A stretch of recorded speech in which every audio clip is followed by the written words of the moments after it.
नमस्कार, मैं नंदराम पालीवाल, सहआचार्य राजनीति विज्ञान। पिछले दो वीडियो में भारत शासन अधिनियम से संबंधित उसकी विशेषताएं और दूसरे वीडियो में भारत शासन अधिनियम 1935 की आलोचनाओं के बारे में अपने चर्चा की थी।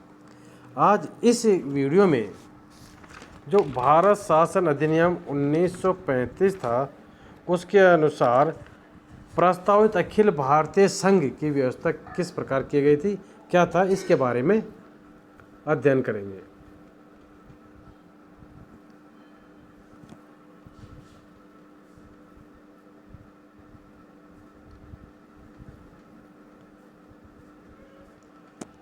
उन्नीस के अधिनियम में यह सुझाव दिया गया था कि एक अखिल भारतीय संघ की स्थापना की जाएगी और किसी भी संघ की तीन मुख्य विशेषताएं होती हैं: शक्तियों का बंटवारा, संविधान की सर्वोच्चता तथा स्वतंत्र न्यायपालिका।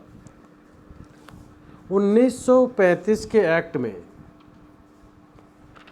इन तीनों बातों को अपनाया गया। केंद्र तथा इकाइयों में शक्तियों का बंटवारा किया गया। 1935 के अधिनियम को शासन के संचालन के सर्वोच्च माना गया, यानी ये संविधान की सर्वोच्चता हो गई, तथा इसकी व्याख्या के लिए एक फेडरल कोर्ट की स्थापना की गई। इतना सब कुछ होते हुए भी 1935 के एक्ट के अनुसार स्थापित होने वाला संघ वास्तव में सच्चे अर्थों में संघ नहीं था। यह संसार के अन्य संघों से बहुत भिन्न था और इसकी कुछ अलग ही विशेषताएं थी। तो आज इस वीडियो में 1935 के अधिनियम द्वारा प्रस्तावित अखिल भारतीय संघ की विशेषताओं पर चर्चा करेंगे। तो इसकी पहली विशेषता थी, जैसे आपकी स्क्रीन पर दिख रहा है, कि भारतीय संघ स्वतंत्र राज्यों का संघ नहीं था। जो संघ बनाया जाना था वो स्वतंत्र राज्यों का संघ नहीं था। जहाँ पर भी संघ की स्थापना होती है वहाँ कुछ स्वतंत्र राज्य होते हैं। वे स्वतंत्र राज्य किसी सामान्य उद्देश्य से प्रेरित होकर के एक संघ की स्थापना कर लेते हैं। इन कुछ स्वतंत्र राज्य होते हैं जो समान उद्देश्यों को लेकर के एक संघ की स्थापना कर लेते हैं। वे संघीय सरकार को कुछ शक्तियाँ दे देते हैं और कुछ शक्तियाँ स्वयं अपने पास रख लेते हैं। अमेरिका में इसी तरह संघ की स्थापना हुई थी। वहाँ पर पहले 13 उपनिवेश अंग्रेज़ों के विरुद्ध संगठित हो गए और बाद में अन्य उपनिवेश भी। उन्होंने अपने आप को ब्रिटिश नियंत्रण से मुक्त करा करके स्वतंत्र घोषित कर दिया था और 1787 में एक नए संविधान की रचना की, जिसके अनुसार संघ की स्थापना की गई। लेकिन भारत में इस तरह के संघ की स्थापना नहीं की गई। भारत में 1935 से पूर्व एक एकात्मक सरकार थी। बाद में प्रांतों को स्वायत्तता दे दी गई और उनको संघ की इकाइयाँ मान लिया गया। भारतीय संघ की ब्रिटिश प्रांत, चीफ कमिश्नर प्रांत और देशी रियासतें इकाइयाँ थी और ये सब संप्रभु नहीं थी। संप्रभु शक्ति अंग्रेजों के पास में थी। दूसरी विशेषता है, यह भारतीयों की स्वतंत्र इच्छा से नहीं बना था।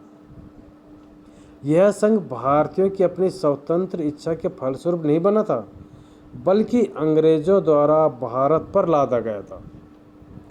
अंग्रेजों ने केंद्र में संघ की स्थापना इसलिए की ताकि देशी रियासतों से गठजोड़ करके प्रगतिशील तत्वों पर रुकावटें लगाई जा सके। कांग्रेस यह भली भांति जानती थी कि देशी रियासतों की सहायता से अंग्रेजी सरकार भारत की प्रगति में रोड़े अटकाना चाहती है, अतः उन्होंने संघ का विरोध किया था। तीसरी विशेषता, इकाइयों की असमानता।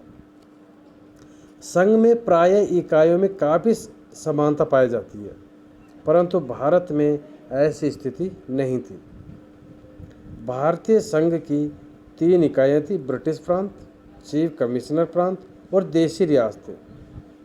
इन तीनों इकाइयों के क्षेत्रफल, महत्व, शासन पद्धति, आबादी इत्यादि में बहुत अधिक असमानता थी। ब्रिटिश प्रांतों में उत्तरदायी शासन की स्थापना हो गई थी, परंतु देशी रियासतों में अभी तक लोकतंत्र का अंकुर भी नहीं फूटा था और पूर्ण रूप से निरंकुशता का साम्राज्य था।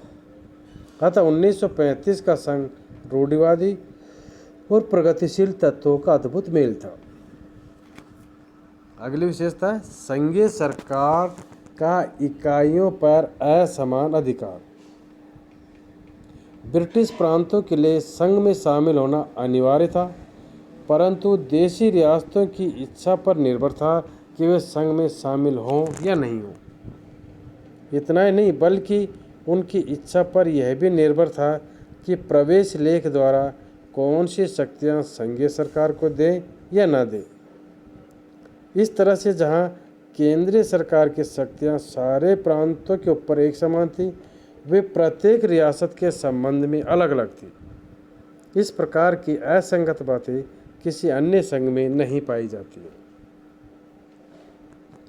अगली विशेषता है इकाइयों की कानूनी असमानता और देशी रियासतों को आबादी से अधिक प्रतिनिधित्व।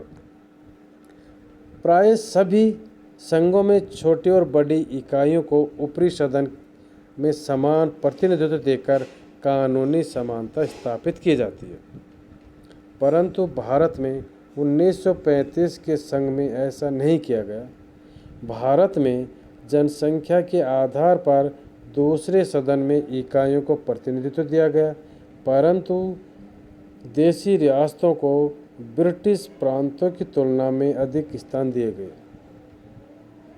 देशी रियासतों की आबादी भारत की कुल आबादी की 23% थी, परंतु उनको संघीय विधानमंडल के निचले सदन में 33% और ऊपरी सदन में 40% स्थान दिए गए। अगली विशेषता है देशी रियासतों के प्रतिनिधियों का शासकों द्वारा मनोनयन या नामजदगी। यानी देशी रियासतों की जनता को यह अधिकार नहीं दिया गया कि वह किसी सदस्य को चुन करके संघ में अपने प्रतिनिधियों को भेज सके। यह अधिकार केवल देशी रियासतों के शासकों को दिया गया कि वो चाहे किसी को भी संघ में अपने प्रतिनिधि भेज सकते हैं। यानी जनता को कोई अधिकार प्राप्त नहीं था, ताकि देशी रियासतों के शासकों के प्रतिनिधि ब्रिटिश सरकार की तरफ वफादारी रहे और संघ में जमींदारों तथा अल्पमतों के साथ मिलकर भारत की प्रगति में रोड़ा अटकाए। इसलिए भारत सचिव सर सैमुअल हॉर्न ने ब्रिटिश पार्लियामेंट में बड़े गर्व के साथ ये कहा था कि उग्रवादी तत्वों को राजनीतिक शक्ति की प्राप्ति से रोकने के लिए हमने प्रत्येक सावधानी का प्रयोग कर लिया। अगली विशेषता है संघीय सभा के अप्रत्यक्ष चुनाव। प्राय सभी संघों में निचले सदन का प्रत्यक्ष चुनाव होता है, परंतु भारत में संघीय सभा का अप्रत्यक्ष चुनाव रखा गया और ऊपरी सदन का प्रत्यक्ष चुनाव रखा गया। यह लोकतंत्रात्मक सदन को और अधिक कमज़ोर करने के लिए किया गया था। इसके अतिरिक्त निचले सदन की शक्तियों पर गवर्नर जनरल तब ब्रिटिश संसद की असाधारण शक्तियों की काफ़ी रुकावटें थी। इसकी रही सही शक्ति को सांप्रदायिक चुनाव पद्धति और अनेक वर्गों को प्रतिनिधित्व देने की प्रणाली ने और भी कम कर दिया था। अगली विशेषता है गवर्नर जनरल की विशेष शक्तियाँ। प्राय सभी संघों में यह व्यवस्था की जाती है कि गवर्नर जनरल या राष्ट्रपति का इसके कार्य में अनावश्यक हस्तक्षेप न रहे, परंतु भारतीय संघ और इसकी इकाइयों के संबंध में गवर्नर जनरल तथा भारत सचिव को विशेष अधिकार प्राप्त थे। वे इसके दैनिक कामकाज में हस्तक्षेप कर सकते थे। गवर्नर जनरल संकटकालीन घोषणा द्वारा केंद्र में संघीय ढांचे का अंत कर सकता था और अपने हाथ में सत्ता ले सकता था। गवर्नर जनरल को प्रांतों की स्वायत्तता में भी हस्तक्षेप करने का अधिकार था। प्रांतों में संविधान के विफल होने पर सेक्शन 93 के अनुसार उनका शासन अपने हाथ में ले सकते थे। जब गवर्नर अपनी स्वेच्छाचारी या मनमानी शक्तियों अथवा व्यक्तिगत निर्णय की शक्तियों का प्रयोग करते थे तो वे गवर्नर जनरल के अधीन होते थे।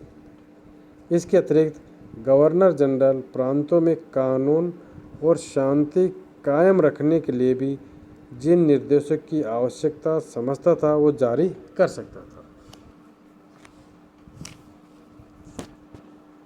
अगली विशेषता अवशिष्ट शक्तियाँ। संघ में शक्तियों का बंटवारा होता है। कुछ राष्ट्र हित से संबंधित शक्तियाँ केंद्र सरकार को दी जाती है और राज्य हित से संबंधित शक्तियाँ राज्य प्रांतों को दी जाती है। ऐसी शक्तियाँ जो न तो संघ सूची में शामिल की जाती हैं और न ही राज्य सूची में और न ही समवर्ती सूची में, उनको अवशिष्ट शक्तियाँ कहा जाता है। ये शक्तियाँ प्रत्येक संघ में या तो केंद्र को दी जाती है जैसा कि कनाडा में, या राज्यों को दी जाती है जैसा कि संयुक्त राज्य अमेरिका में, परंतु भारत में ऐसा नहीं किया गया।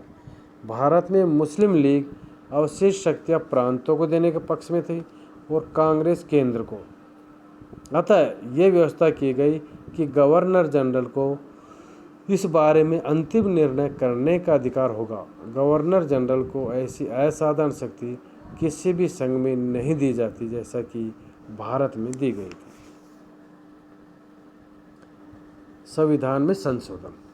प्राय सभी संविधानों में संसद को संविधानों में आवश्यकता के अनुसार संशोधन का अधिकार दिया जाता है, परंतु भारत में 1935 के एक्ट के संशोधन का अधिकार केंद्रीय विधानमंडल को नहीं दिया गया, बल्कि यह अधिकार ब्रिटिश पार्लियामेंट ने अपने पास रख लिया। तो ये विशेषताएं थी जो भारत शासन अधिनियम 1935 के द्वारा प्रस्तावित अखिल भारतीय संघ था। लेकिन संघ को सभी ने अस्वीकृति दी, सभी ने इसकी आलोचना की। संघ में अनेक दोष थे। वास्तव में संघीय ढांचा इस प्रकार बनाया गया है कि कोई भी वास्तविक प्रगति असंभव हो जाए और अंग्रेजों द्वारा नियंत्रित शासन पद्धति में भारतीय जनता के प्रतिनिधियों के हस्तक्षेप अथवा परिवर्तन के लिए कोई गुंजाइश नहीं रह जाए। इस संघ में संघीय विधानसभा का चुनाव परोक्ष रखा गया और देशी रियासतों को आवश्यकता से अधिक अनुचित रियायतें दी गई। संघ में अभिरक्षणों की एक असीमित श्रृंखला थी जो लोकतंत्र और प्रगतिशील शक्तियों का गला घोंट सकती थी। केंद्र में दोहरा शासन भी लागू होना था। इन सब दोषों से भारतीय पहले परिचित थे, इसलिए कांग्रेस, मुस्लिम लीग, हिंदू महासभा और सिखों के सभी दलों ने इस संघ को अस्वीकार कर दिया। देशी रियासतों का भी संघ में शामिल होने का कोई विशेष इरादा नहीं था। इसलिए ब्रिटिश सरकार ने फैसला किया कि 1935 के अधिनियम का प्रस्तावित संघ लागू नहीं किया जाएगा और इस एक्ट का शेष भाग ही लागू होगा। इस संबंध में 11 सितंबर 1939 को गवर्नर जनरल ने घोषणा भी कर दी, जिसमें कहा गया कि 1935 के अधिनियम का संघीय भाग स्थगित कर दिया गया। धन्यवाद।